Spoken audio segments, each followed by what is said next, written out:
Hello दोस्तों, welcome back to my cooking channel. तो आज साल के फर्स्ट दिन है, तो फर्स्ट दिनों में मैंने यहाँ पर ब्रेकफास्ट और लंच की रेसिपी आप लोग के साथ मैं शेयर कर रही हूँ। तो यहाँ पर सबसे पहले मैं ब्रेकफास्ट की रेसिपी आप लोग के साथ शेयर कर रही हूँ। तो सब ब्रेकफास्ट में मैंने यहाँ पर उड़द दाल के पकौड़े बनाए। तो इसके लिए सबसे पहले यहाँ पर उड़द दाल को मैंने भिगो करके पानी में और 4 से 5 घंटे के लिए फूलने के लिए छोड़ दिए थे। और इसके बाद निकाल करके इसे अच्छी तरह से साफ़ कर लिया और साफ़ करने के बाद उसे पीस लिया। और पीसने के बाद यहाँ पर मैं कुछ मसाले वगैरह डाल रही हूँ। तो सबसे पहले यहाँ पर मैंने जीरा डाली, फिर कटे हुए प्याज, फिर धनिया पत्ता, हरी मिर्च, गरम मसाला, हल्दी, नमक और हींग, ये सारी चीज़ को डाल करके यहाँ पर मैं मिला ले रही हूँ। और फिर मैं इसे तल रही हूँ। तो यहाँ पर तलने के लिए कढ़ाई लिए और तेल को गर्म किए और फिर यहाँ पर एक एक करके सारे पकौड़ों को मैं तल रही हूँ।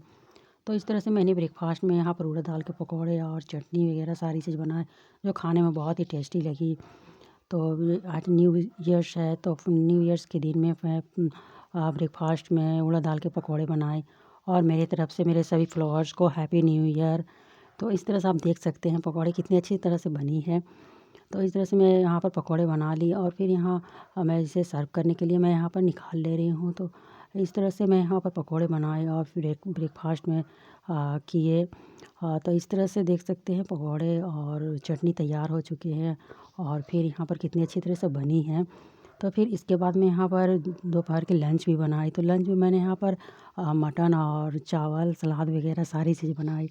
तो मटन बनाने के लिए यहाँ पर सबसे पहले मैं यहाँ पर कुकर लिए और उसमें मैं तेल डाली और फिर इसमें एक चुटकी हींग डाले और फिर अदरक की पेस्ट डाल रही हूँ।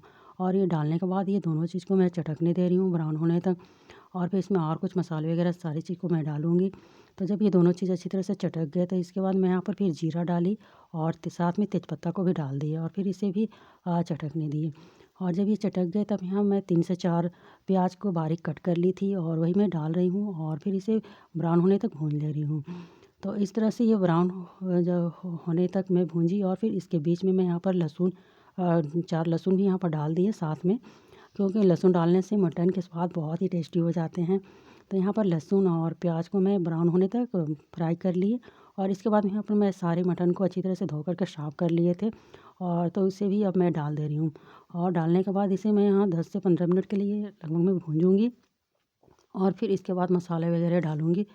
तो यहाँ पर 10 से 15 मिनट लगभग हो चुके थे। अब यहाँ पर मैं नमक स्वाद अनुसार डाल दे रही हूँ और साथ में हल्दी डाल दे रही हूँ और ये दोनों चीज़ को अच्छी तरह से मिक्स करके और फिर से 10 मिनट के लिए मैं पकने दे रही हूँ।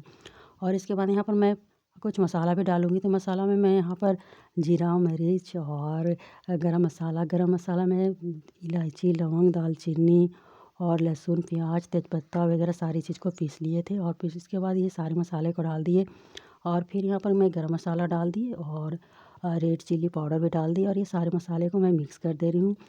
और इस तरह से ये सारे मसाले और मटन वगैरह सारी चीज़ अच्छी तरह से भून गई है। तो यहाँ पर अब मैं ग्रेवी के लिए कुछ पानी को डाल दे रही हूँ और पानी डाल करके और इसे 10 से 15 मिनट के लगभग में ढक्कन को बंद करके मैं पकने दे रही हूँ।